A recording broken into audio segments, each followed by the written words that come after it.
혹시 이런 얘기 들어보셨어요? 어릴 때 겪었던 바이러스가 수십 년 동안 우리 몸속에 가만히 숨어 있다가 어느 날 갑자기 깨어난다는 이야기요?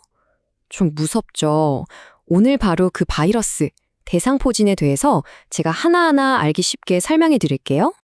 여러분, 어렸을 때 수두 알았던 기억 아마 다들 있으실 거예요. 막 열나고 온몸에 물집 잡혀서 엄청 고생했잖아요. 근데 다 낫고 나면 그걸로 완전히 끝이라고 생각하셨죠.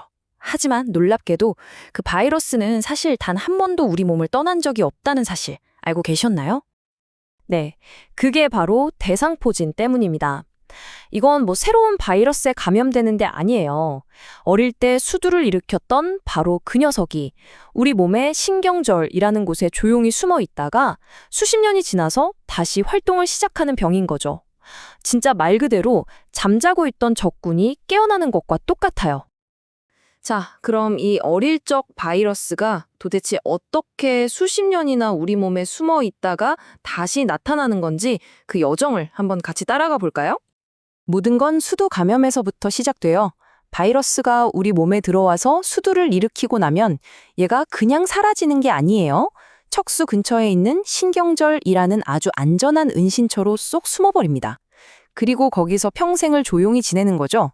그러다가 우리가 나이가 들거나 엄청난 스트레스를 받거나 다른 병 때문에 몸의 방어 시스템, 그러니까 면역력이 약해지는 바로 그 순간을 딱 포착하는 거예요. 그때 잠자던 바이러스가 깨어나서 자기가 숨어있던 신경을 타고 피부로 다시 진격해 나오는 겁니다. 그렇다면 우리 몸의 이 방어 시스템의 균열을 내서 잠자던 바이러스를 깨우는 그 방아쇠는 구체적으로 뭘까요? 어떤 사람들이 특히 이 대상포진에 취약한지 한번 자세히 들여다보겠습니다. 가장 큰 위험 요인은요, 뭐니 해도 바로 나이입니다. 보통 50세를 넘어가면서부터 우리 몸의 면역 체계가 자연스럽게 약해지거든요. 그럼 바이러스를 억누르는 힘도 같이 떨어지는 거죠. 그 외에도 과로나 극심한 스트레스는 당연하고요. 암 치료나 장기 이식 때문에 면역 억제제를 드시는 분들, 또 당뇨병 같은 만성 질환이 있는 분들도 대상포진에 걸릴 위험이 훨씬 높아집니다. 자, 그럼 바이러스가 다시 활동을 시작하면 우리 몸은 어떤 신호를 보낼까요? 대부분 피부 발진부터 떠올리실 텐데요. 사실 대상포진은 그보다 먼저 아주 극심한 통증으로 시작되는 경우가 훨씬 더 많아요. 대상포진은 되게 특징적인 단계를 거치면서 진행돼요. 처음 며칠은요, 발진은 하나도 없이 그냥 감기 몸살처럼 쑤시거나 바늘로 콕콕 찌르는 듯한 통증, 아니면 불에 타는 듯한 느낌만 들기도 하거든요. 이걸 전구기라고 불러요. 그러고 나서 이제 붉은 반점이 돋아나고 곧바로 그 위에 물집들이 띠 모양으로 물이 지어서 생겨나는 거죠.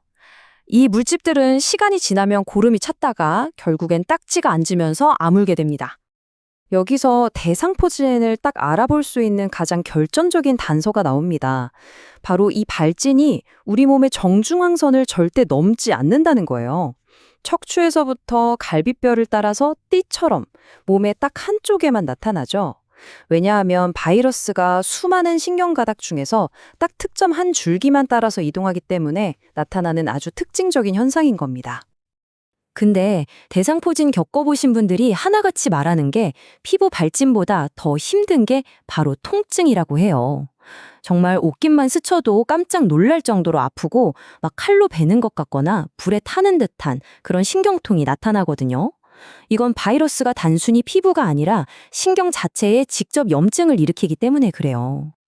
이렇게 고통스러운 대상포진, 어떻게 대처해야 할까요? 여기서 정말 중요한 개념이 하나 나오는데 바로 골든타임입니다. 바로 72시간입니다. 피부에 발진이 나타나고 나서 72시간, 딱 3일이죠. 이 안에 항바이러스제 치료를 시작하는 게 정말 중요해요.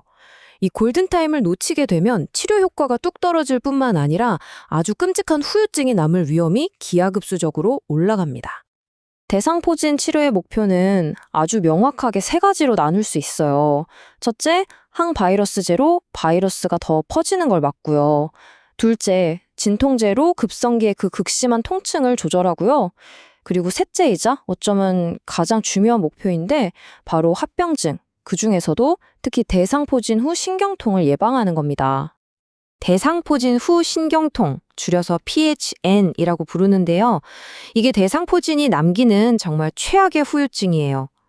피부 발진은 깨끗하게 다 나았는데도 이미 손상된 신경이 계속해서 통증 신호를 보내는 거예요. 그래서 수개월, 길게는 몇 년 동안 만성적인 고통에 시달리게 되는 거죠. 우리가 72시간 골든타임을 그렇게나 강조하는 가장 큰 이유가 바로 이 끔찍한 PHN을 막기 위해서입니다. 그리고 나이가 많을수록 이 PHN이 생길 위험은 정말 가파르게 올라가요. 70세 이상 환자분들의 경우 무려 30%에서 많게는 50%, 그러니까 거의 절반 가까이가 대상포진 후 신경통을 겪게 된다는 거예요. 정말 심각한 수치죠. 고령층일수록 조기 치료가 왜 더 중요한지 바로 이 대목에서 알 수 있습니다. 물론 치료도 중요하지만 가장 좋은 건 뭐니 해도 아예 안 걸리는 거겠죠. 다행히도 우리에겐 대상포진에 맞설 수 있는 가장 강력한 무기가 있습니다. 바로 예방입니다. 대상포진 예방 백신은 크게 두 종류가 있는데요. 예전에 쓰이던 조스타박스라는 생백신은 예방 효과가 한 51% 정도였어요. 근데 현재 강력하게 권장되는 제조합 백신이 싱그릭스는요, 예방 효과가 무려 90%를 훌쩍 넘어갑니다. 물론 싱그릭스는 2번 맞아야 한다는 점이 있긴 하지만 이 압도적인 예방 효과를 생각하면 충분히 그럴 가치가 있는 선택이죠. 90% 이상. 이 숫자 하나가 모든 걸 말해주죠. 50세 이상이시라면 설령 과거에 대상포진을 한번 앓으셨던 분이라도 예방 접종을 통해서 이 끔찍한 질병의 위협으로부터 스스로를 지키는 게 가장 현명한 방법이라고 할 수 있습니다. 만약 어릴 때 수두를 앓으셨다면 우리 대부분의 몸속엔 이 바이러스가 지금도 잠들어 있습니다. 언제 깨어날지 모르는 시한폭탄 같은 존재죠. 이 바이러스를 그냥 이대로 지켜만 보시겠습니까? 아니면 미리 대비하시겠습니까? 오늘 제가 설명해드린 내용이 여러분의 건강한 선택에 조금이나마 도움이 되었기를 바랍니다.